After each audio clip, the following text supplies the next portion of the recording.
Okay, so continuing with 17th question, which method of data collection covers the widest area? First, telephone interview method, second, mailed questionnaire method, third, direct interview method, and last, all of the above. So actually this telephonic interview method, we cannot cover all all questionnaires, okay, or all questions. But suppose I have mailed questionnaire method, so in detail I'll get this information. Indirect interview method, they cannot continue or they cannot cover all the things in this direct interview method. And last is what? All of this. So which one is the correct one? Mailed questionnaire method. Now the next question is question number 18. The amount of non-responses is maximum in. Yes, it is in mailed questionnaire method. Why? Because in mailed questionnaire method they are mailing the questionnaire and you have to submit that questionnaire back to the particular person. So there is no guarantee of filling all the answers of each and every question. So this mailed questionnaire method where responses are minimum. Okay, so interview method, observation method, all of these are wrong. Which one is the correct one? Mailed questionnaire method. Some important sources of secondary data are, so first is what? International and government sources. Second is international and primary sources, private and primary sources, and right is next is what? Government sources. So this first is the correct answer. Why? Because this gives you the reliable data and which can be considered as secondary data, which is there in your notes. Now the next one is what? Internal consistency of collected data can be checked when the internal data are given, second, external data are given, third, two or more series are given, and last, the number of related series are given.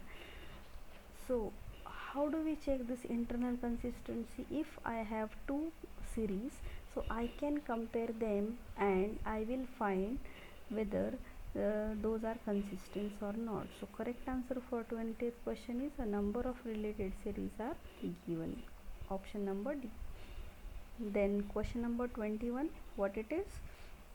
The accuracy and consistency of data can be verified by, it is there, okay, in scrutiny. So internal checking, external checking, those are not the correct option.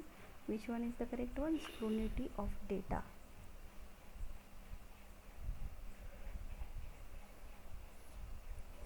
Now come to the next one, this 22nd. The mode of presentation of data are, first one, textual, tabularization and diagrammatic. Second, tabular, internal and external. Third, textual, tabular and internal, and last, tabular, textual and external. So which one is the correct one? This first one is correct one, because we already seen in summary as well as we considered mode of presentation. Those are textual, tabularization and diagrammatic. So first option is correct for question number 22. Now what is 23? Question number 23. The best method of presentation of data is, first is textual. No, it's not. Why? Because it is time consuming and we cannot understand by using this textual information. Tabular is more useful. Why? We can find different parameters of statistics by using this tabular method. Diagrammatic, yes, diagrammatic is good representative, but it is attractive, but we cannot find or we cannot demonstrate anything about the data by using this diagrammatic representation. So which one is the correct one? This tabular is correct one. Yes, here is the another question. The most attractive method of data presentation, of course it is diagrammatic.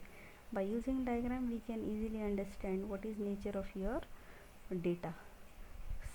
25th question is, for tabulation, caption is nothing but what? The upper part of table that describes the column and subcolumn. This is there in your notes. Stub of a table is the left part of table describing the rows. Okay, the entire upper